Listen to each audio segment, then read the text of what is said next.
मैं लेकर आया हूं आपके लिए ज्योग्राफी का एक बहुत ही इंपॉर्टेंट चैप्टर एटमॉस्फेयर के बारे में। एटमॉस्फेयर यानी हमारे पृथ्वी के सराउंडिंग में जो वायुमंडल है, हम उसकी बात करते हैं।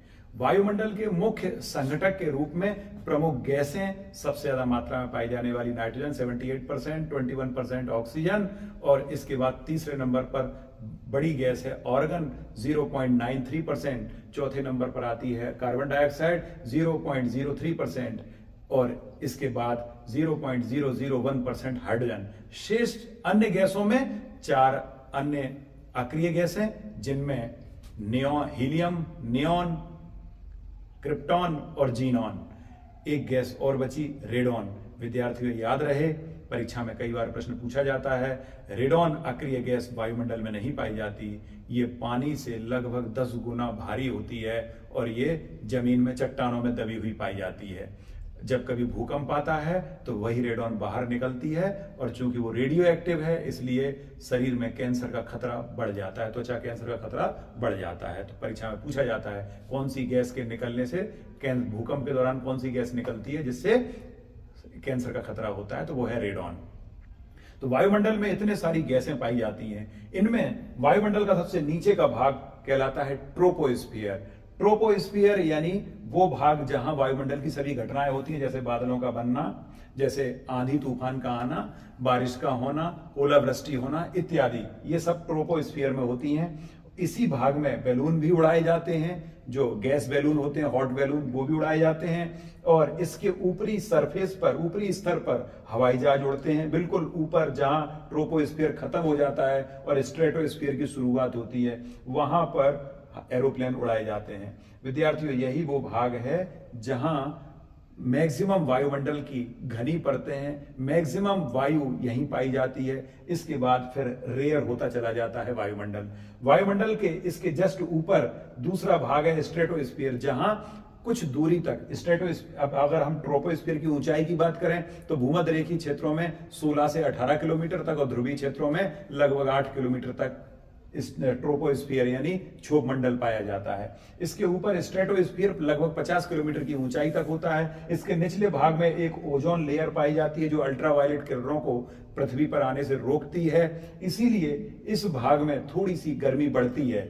नीचे से ऊपर जाने पर हर 165 मीटर पर 1 डिग्री टेम्परेचर कम होता है। इसीलिए ट्रोपोस्फियर के सबसे ऊपरी भाग में पहुंचते पहुंचते ये टेम्परेचर -60 से -70 तक हो जाता है। उसके बाद फिर ओजोन लेयर शुरू होती है। चूंकि ओजोन वायुमंडल में maximum high intensive electromagnetic waves ultraviolet को एब्जॉर्ब करती है, इसलिए इस भाग में टेम्परेचर फिर बढ़ना शुरू होता है और स्ट्रेटोस्फियर का टेम्परेचर -70 से बढ़ते हुए 0 डिग्री तक जाता है।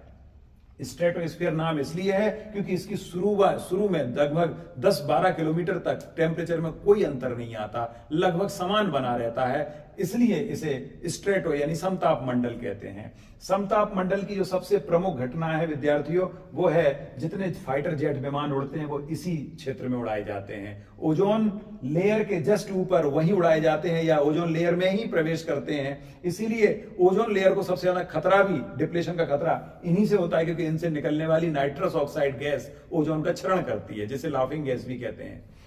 इसके बाद तीसरा है मीजोस्फीयर। विद्यार्थियों, मीजोस्फीयर ये वायुमंडल का सबसे ठंडा भाग है। यहां पर टेम्परेचर गिरकर -100 डिग्री तक पहुंच जाता है।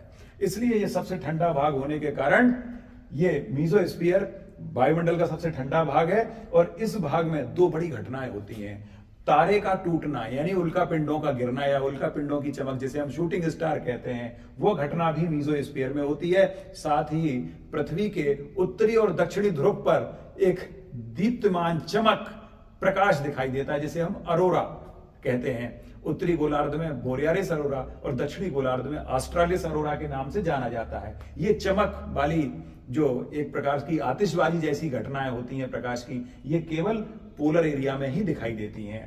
पोलर एरिया में इसलिए क्योंकि ध्रुवों का गुरुत्वाकर्षण ज्यादा होता है, उस क्षेत्र में ये खिंच जाती हैं और वहां पर चमक जो पैदा करती हैं। तो इनमें ये चमक कहां से आती है? नाइट्रोजन और ऑक्सीजन के एक प्रकार से आयोनाइजेशन के कारण।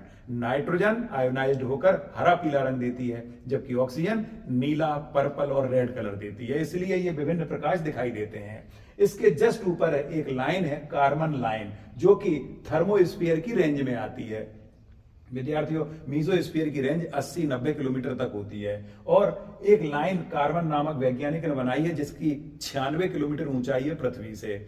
इस लाइन के नीचे का पूरा वायुमंडल, इसको सम यानी होमोस्फीयर कहते हैं। सम मंडल क्यों कहा जाता है? क्योंकि यहां पर वायु के या जितने भी गैसें पाई जाती हैं उनका रेशियो निश्चित होता है, इसलिए सम मंडल कहलाता है, यानी होमोस्फीयर है। और इसके ऊपर विषम मंडल है, कोई भी गैस का रेशियो निश्चित नहीं होता, इसलिए विषम मंडल के नाम से जाना जाता है। तो परीक्षा में एक प्रश्न आता है कि सममंडल और विषम मंडल को अलग करने वाली लाइन को क्या कहते हैं? तो उसका नाम है कार्बन लाइन। इसकी ऊंचाई 96 किलोमीटर होती है। दूसरे शब्दों में कार्बन ने यह कहा था कि 96 किलोमीटर के ऊपर स्पेस की शुरुआत होती है। तो अगर परीक्षा में ये बात आए कि स्पेस की शुरुआत कहां से होती है, तो आप कह सकते हो लगभग 100 किलोमीटर के आसपास से स्पेस शुरू हो जाता है।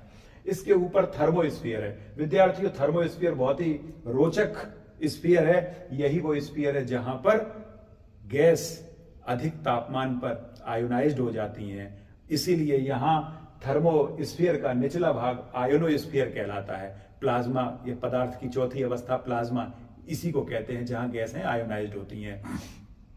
जब गैस से इलेक्ट्रॉन निकलते हैं तो बहुत ज्यादा मात्रा में चारों ओर इलेक्ट्रॉन बिखर जाते हैं, इसलिए इलेक्ट्रॉन का क्षेत्र कहलाता है पूरा।